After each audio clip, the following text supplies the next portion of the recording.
Moms, apa kabar? Hari ini kita akan membahas satu pembahasan yang lumayan lagi jadi perbincangan. Sudahkah Moms mengenal istilah child free?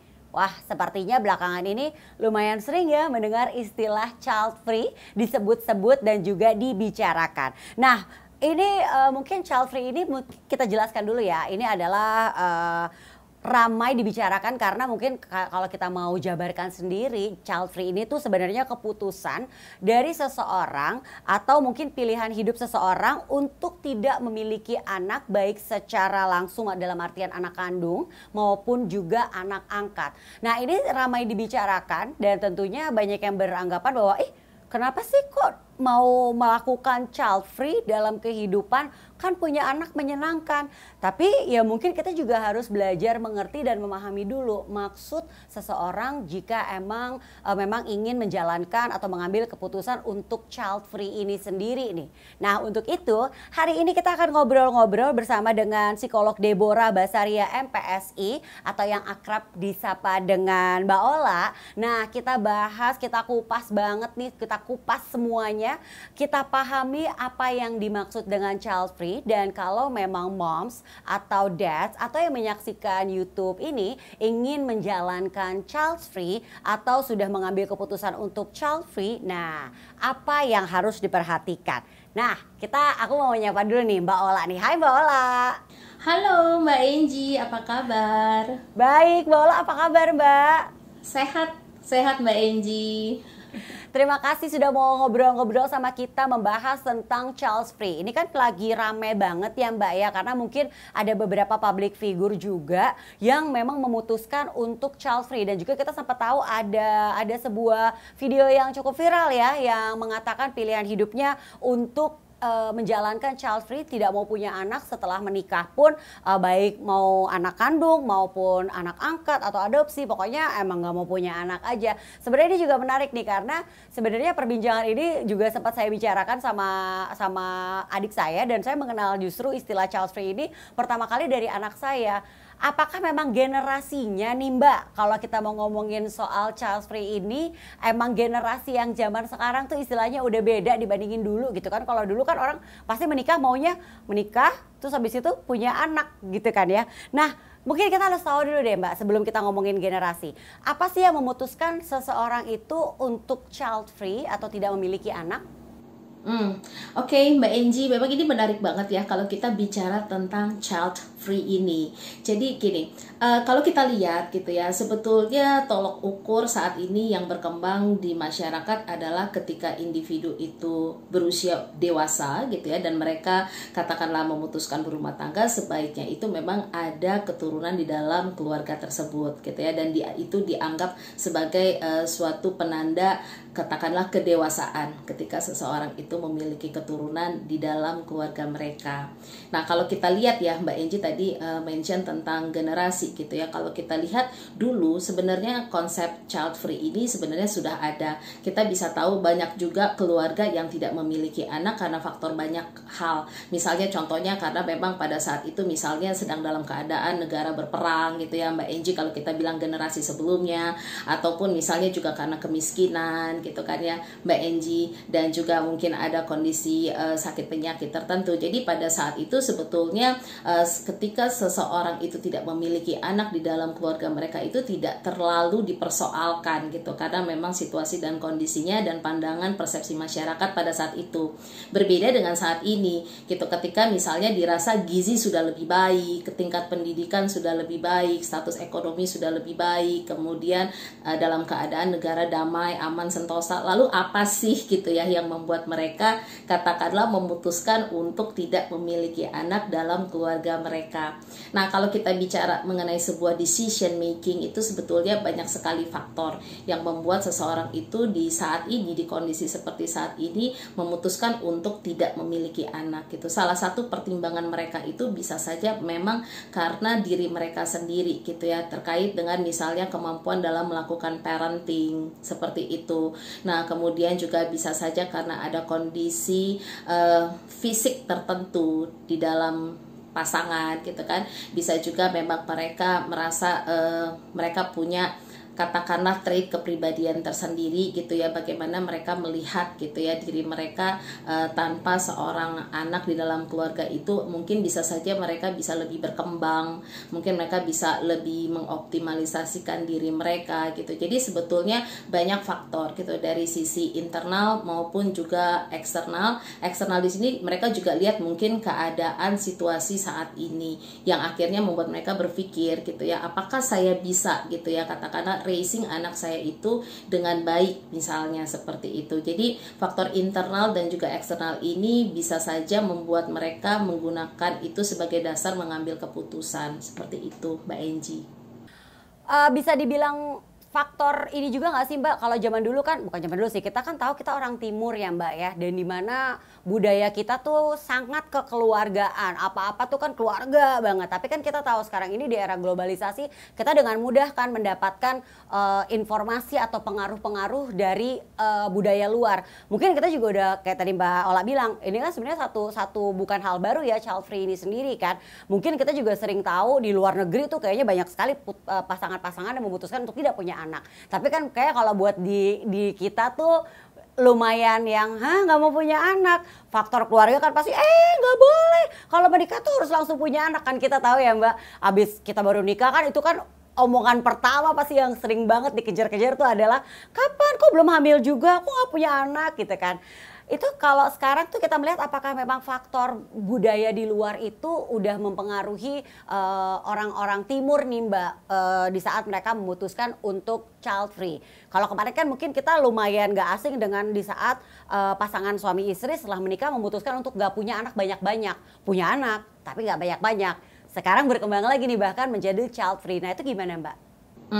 Oke. Ini menarik banget sih yang Mbak Angie tanyakan. Jadi kalau dari saya sebagai psikolog melihatnya seperti ini, bahwa budaya Barat itu memang tidak bisa kita filter juga, katakanlah 100% tidak bisa masuk ke dalam budaya Indonesia. Jadi sedikit banyak memang pengaruh-pengaruh atau katakanlah konsep-konsep parenting gitu kan, konsep-konsep dalam hal pernikahan itu sedikit banyak sudah mulai masuk ke kita gitu. Nah, jadi kalau misalnya memang dengan budaya timur sebaiknya kan memang katakanlah kebanyakan itu setuju dengan pronatalis. Jadi dalam artian adalah ya memang harus ada anak gitu dalam dalam keturunan mereka gitu ya, untuk meneruskan generasi mereka dalam sebuah keluarga, kan harapannya begitu ya. Nah, tetapi ketika misalnya katakanlah apakah karena pengaruh hal tersebut juga, menurut saya sih tidak. Mengapa?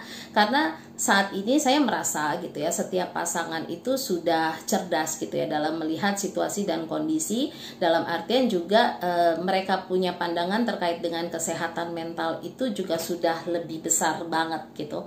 Dalam artian di sini mungkin mereka lebih melihat begini, sebagai contoh, kalau ditanyakan gitu ya, apakah mereka menjadi tidak bahagia gitu kalau misalnya tidak memiliki anak gitu ya, ternyata jawabannya adalah dari banyak studi yang sudah pernah dilakukan, itu tidak ada perbedaan terkait dengan kualitas kebahagiaan individu yang tidak memiliki anak dan juga yang memiliki anak. Mengapa demikian? Ini berkaitan lagi kembali kepada penghayatan setiap individu, yang mungkin dalam artian kalau kita bicara soal research yang berpartisipasi dalam penelitian tersebut, bagaimana mereka memaknai hidup mereka. Jadi mungkin sejauh ini penelitian mengatakan tidak ada perbedaan yang terlalu besar gitu ya antara yang memiliki anak dan tidak memiliki anak. Kemudian juga menurut saya keputusan untuk tidak memiliki anak memang dilihat juga pada situasi dan kondisi saat ini yang ada di sekitar mereka. Bisa jadi misalnya sebagai contoh adalah mungkin mereka melihat juga gitu ya, ada anak yang mungkin mereka lihat itu tidak merasa bahagia juga dalam keluarga mereka, atau misal mereka melihat orang tua begitu struggling juga dalam mengasuh anak mereka. Ini kan tidak lepas juga gitu dari faktor yang bisa mempengaruhi mereka mengambil keputusan, hal-hal yang mereka lihat di lingkungan seperti itu. Nah, kemudian mereka coba untuk diskusikan. Mungkin seperti itu Mbak Angie. Oke, nah tentunya di saat pasangan memutuskan untuk tidak memiliki anak atau child free ini sendiri harus didiskusikan, ya nggak sih Mbak Ola? Nah mungkin yang harus kita tahu adalah kapan momen yang tepat mendiskusikan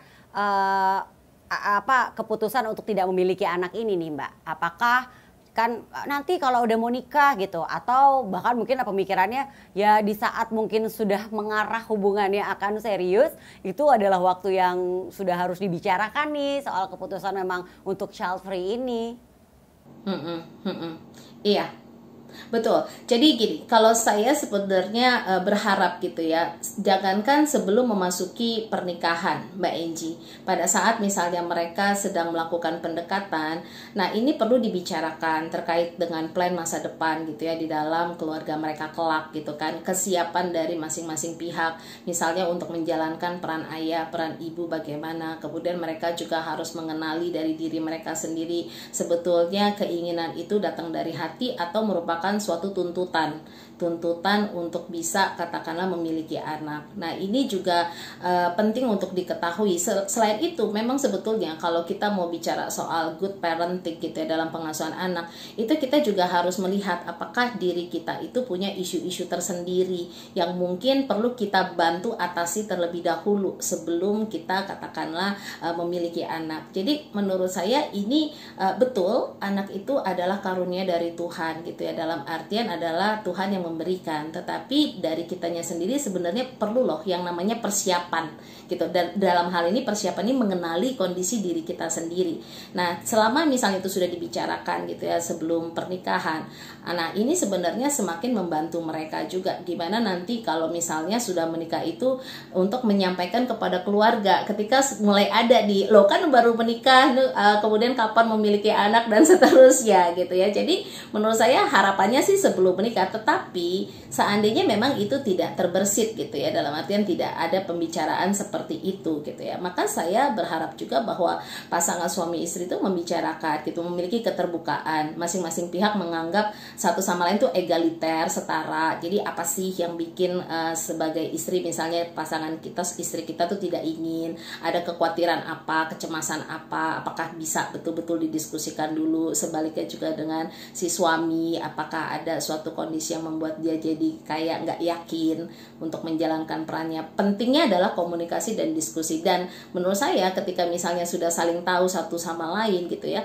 saya pikir saya ingin memotivasi mereka untuk berproses dulu. Kira-kira memang kondisi-kondisi tersebut bisa nggak sih dicari solusinya, atau memang katakanlah memutuskan untuk dengan kondisi tersebut kita sebaiknya tidak memiliki anak. Nah itu sebenarnya harapannya adalah diskusi yang panjang antara suami istri dan keputusan yang bulat antara suami istri. Nah ini sih yang paling penting Mbak Enji. Nah ini menarik nih, keputusan yang secara bulat antara suami dan istri. Pada dasarnya kan orang menikah itu kan berdasarkan cinta ya Mbak ya. Nah di saat nih kita cinta banget nih sama pasangan kita dan ternyata pasangan kita memutuskan untuk child free, sementara mungkin di satu pihak tuh masih ada rasa keberatan gitu. Nah itu gimana tuh Mbak? Iya, ini adalah suatu tantangan yang betul-betul besar banget ya. Kalau misalnya apa yang tadi ditanyakan Mbak Enji gitu ya, ketika katakanlah tidak bulat benar gitu, tapi demi cinta juga kepada pasangan, jadi menekan gitu kan ya rasa yang dia rasakan sendiri gitu ya terkait dengan itu. Nah, ini bagaimana ya menyikapinya? Nah, sebetulnya setiap dari manusia itu katakanlah punya kemampuan namanya menyesuaikan diri dan beradaptasi sih sebetulnya gitu ya. Nah, tetapi mungkin idealnya adalah ada win-win solutionnya gimana nih? Misalnya contohnya, targetnya kita itu apa sih kalau misalnya memang tidak ada anak dalam keluarga kita gitu. Apakah kita lebih katakanlah memberikan diri kita untuk katakanlah menjadi orang yang lebih peduli kepada komunitas misalnya, apakah kita bisa menjadi donatur gitu, atau orang tua asuh yang mungkin anaknya sendiri tidak berada di dalam rumah gitu, tetapi katakanlah mereka bisa menyalurkan nurturance mereka itu ke lingkungan, ke society gitu. Jadi ini kan juga perlu dibicarakan, apakah itu pengalihannya atau misalnya ada hal-hal lain gitu. Misalnya oke, kita lebih baik care dengan ponakan-ponakan kita, misalnya dari anak-anak kakak adik kita, misalnya seperti itu. Jadi sebenarnya kita juga bisa tetap memberikan kontribusi gitu kepada katakanlah keluarga besar mungkin, komunitas mungkin dengan pilihan kita gitu. Nah itu sebenarnya bisa juga dipikirkan sih Mbak Enji, kurang lebih begitu. Jadi memang harus ada kesepakatan dari awal dan kedua belah pihak juga harus bisa menerima semuanya dengan ya ya udahlah sekarang mungkin kan sekarang sering gini ya Mbak ya, udahlah nggak apa-apa deh aku iya dulu deh, nanti kan mungkin seiring dengan berjalannya waktu semoga nanti dia berubah ya kan gitu kan. Nah itu nggak boleh ada pemikiran seperti itu tentunya ya Mbak ya. Nah, kalau seperti itu sebenarnya memang sebaiknya ketika sudah bulat kan memang katakanlah itu yang dijalankan oleh mereka. Tapi ada juga Mbak Enji, banyak kasus saya itu juga adalah pada perjalanan waktu itu entah mengapa gitu ya, kerinduan itu ada. Jadi dengan kata lain bisa saja membuat mereka memikirkan kembali, ya mengevaluasi kembali terkait dengan keputusan mereka. Ada juga sih Mbak Enji yang seperti itu. Nah sepertinya kalau di saat pasangan memutuskan untuk child free, sudah dikomunikasikan satu sama lain, sudah ada kata sepakat. Kalau menurut saya sih ya Mbak Ola, kayaknya apalagi kita sebagai orang timur ya, yang paling sulit adalah menyampaikan kepada keluarga. Ya nggak sih Mbak? Gimana nih? Karena dari tadi sebenarnya udah disinggung sama Mbak Ola nih, soal menyampaikan kepada keluarga. Kita tahu kita tuh hidup, orang Indonesia ya, hidup tuh dikelilingi sama keluarga besar, minimal keluarga inti, ya nggak sih, orang tua, ya kan, orang tua, ayah ibu atau kakak adik, ya kan. Mungkin masih banyak juga kita tahu yang masih suara dari keluarga besar, Pak De, Bude, ya kan, dan yang lainnya tuh masih punya pengaruh. Nah ini menyampaikan kepada keluarga nih gimana nih Mbak? Ya, ini benar-benar suatu tantangan besar sih buat pasangan yang memang memutuskan untuk child free ini gitu ya. Bagaimana mereka menyampaikan. Mungkin katakanlah setahun 2 tahun pertama aman nih. Nah saya pikir mungkin setahun 2 tahun pertama ini memang mereka betul-betul memantapkan hati, keinginan mereka, perasaan mereka disatukan. Ya memang kita akan hand to hand untuk menghadapi ini gitu. Nah tetapi kan pasti mulai tahun kedua ke atas orang tua mulai tanya nih gitu kan, ya ini gimana gitu kalian dan seterusnya. Pasti sudah banyak sekali mereka minta periksa A, periksa B dan seterusnya.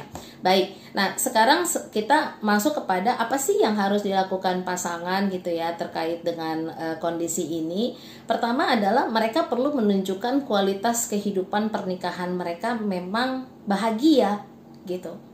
Nah ini yang paling penting. Iya, jadi antara suami istri itu menunjukkan misalnya mereka happy gitu. Misalnya 2 tahun pertama itu belum ada anak, yang memang mungkin mereka sudah putuskan ya. Tapi dilihat oleh keluarga kok kayaknya mereka happy, mereka produktif, bisa caring tetap dengan keluarga besar. Nah, kita yang harus menunjukkan terlebih dahulu gitu kan. Nah kemudian ketika misalnya ditanya gitu, maka komunikasikan apa yang membuat misalnya pasangan suami istri ini memutuskan untuk tidak child free.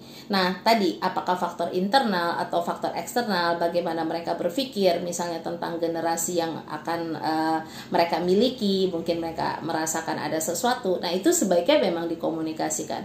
Apakah artinya orang tua akan menerima? Belum tentu, pasti mereka tentu akan persuade gitu kan ya, dan segala macam gitu ya.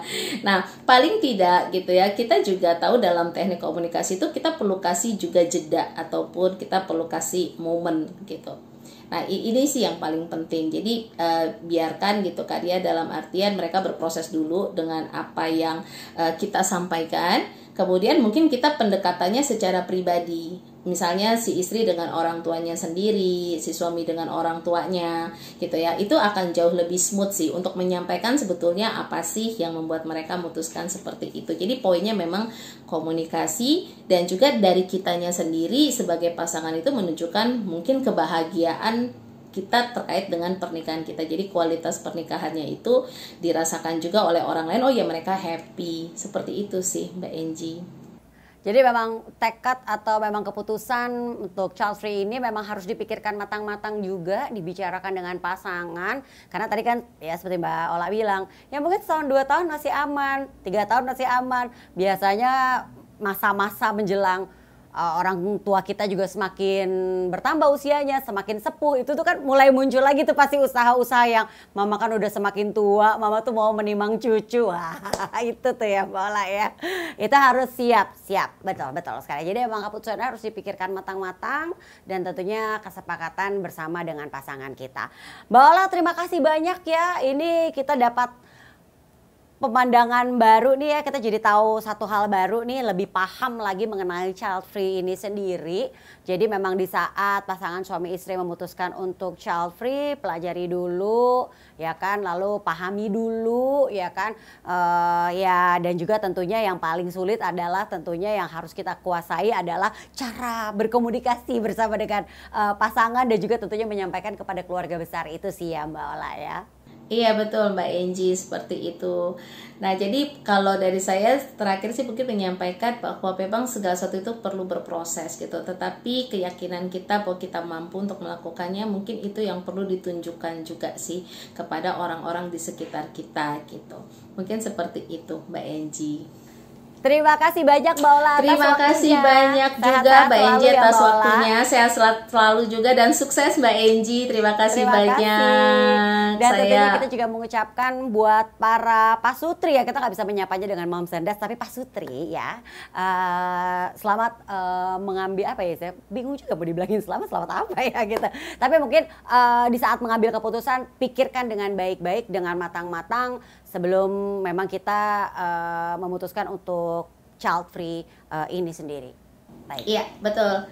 Seperti itu. Terima kasih Mbak Angie. Kalau Terima kasih, gitu Mbak Ola. saya urun pamit dulu. Terima kasih. Selamat siang.